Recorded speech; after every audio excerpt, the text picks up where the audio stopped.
We're talking about domestic violence, and the guest is the executive director of EJarrett House, Miss Jarrett.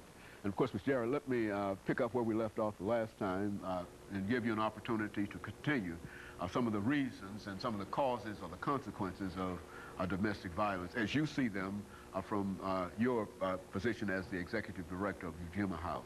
Well, for instance, a woman can come into the shelter and she is mentally abused. Well, she has to go to a psychiatrist, and she's in counseling for a long time. Then you have the children who are traumatized. They're in counseling for a long time. Now, that's not to even excuse the fact that she may have a broken bone, broken leg.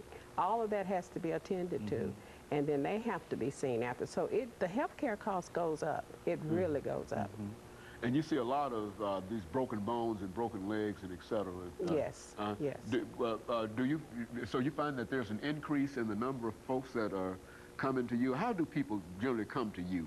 There's a 211 number that they can call, and I'm listed on the 211 number. The Department of Domestic Violence with the Metro Police Department has my number. So they call me too, so I'm easy to get a hold of. And then just by word of mouth, the other agencies, the other shelters will refer people to you.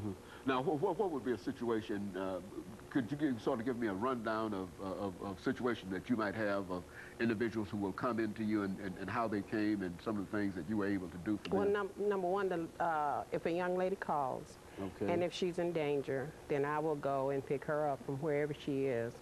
And to keep her out of danger and nobody know, I will have her go somewhere that's away from her house. And then, or I'll send a cab to pick her up, to bring her to me. And then we do our processing of her, and then we'll take her to shelter. Now, once they get in shelter, and I do things a little bit different than they do in other shelters, I want to know what the woman wants to do for herself. Very good. Then you need to decide what you want to do for yourself. If it's go to school, if it's get a job, what do you want to do that will make you feel whole? And then that will take care of your children. And once we figure out what that is, then I will help her accomplish that goal. And I will keep her until she accomplishes that goal. Once she accomplishes that goal, then I will help her find a place. And then she can move out.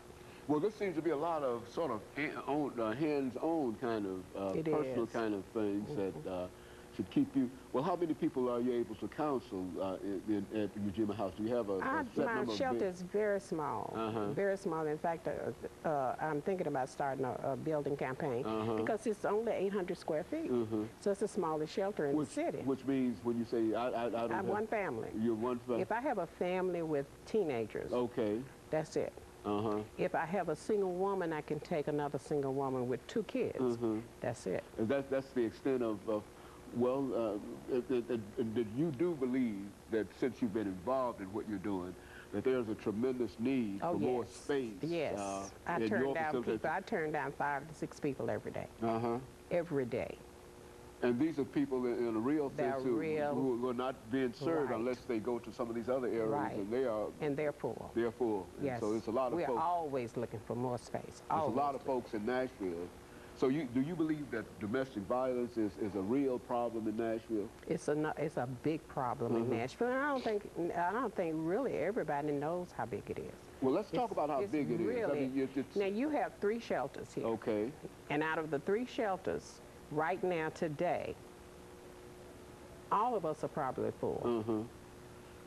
So now, if all of us are full, then where's she going? The person who might need assistance or help. Where are they going?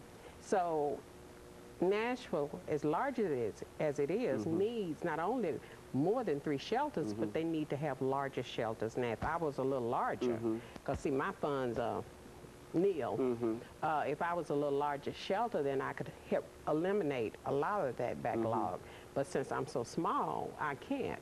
The other ones are a little bit larger than mine. The Y has the largest, but all of us are full. And all of you, in a real sense, in comparison to the need, all of you are very, very small. In a real sense.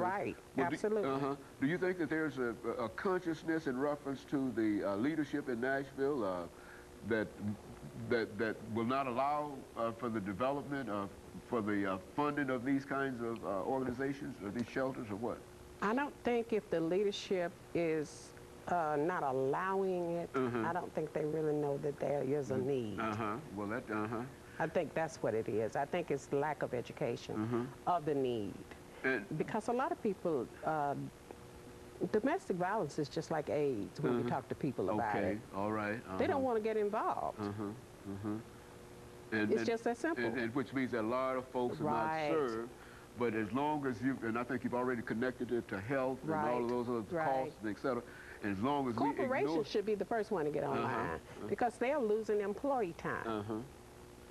They're losing, they have to stay at home with their children, they have to stay at home because they had to go to the hospital. Corporations suffer a lot with domestic violence, whether they admit it or not, but they do. They lose a lot of money that way. Well, is there any way that the organizations that do concern themselves with domestic violence can come together or have come together to try to look at the overall picture? Because if you're dealing with one family and somebody else might be dealing with more, well, they probably are not dealing with more than 5 or 6 families at a time, which means that we only have facilities maybe for 30 families. And that might be stretching it in a real sense. Well, no, I think the Y is a little bit larger than that.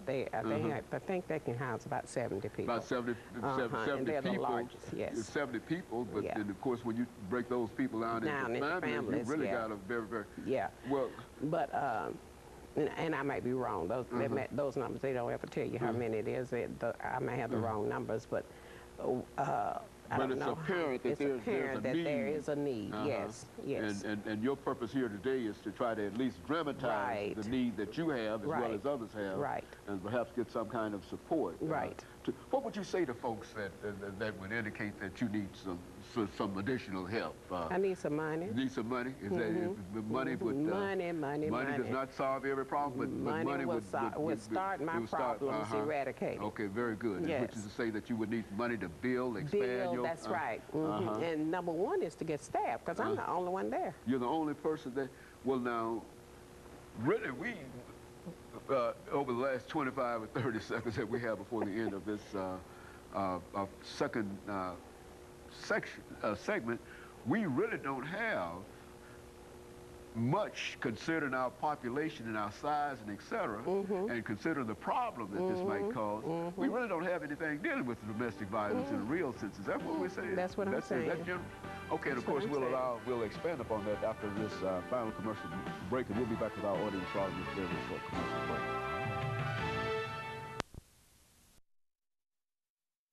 The topic is domestic violence.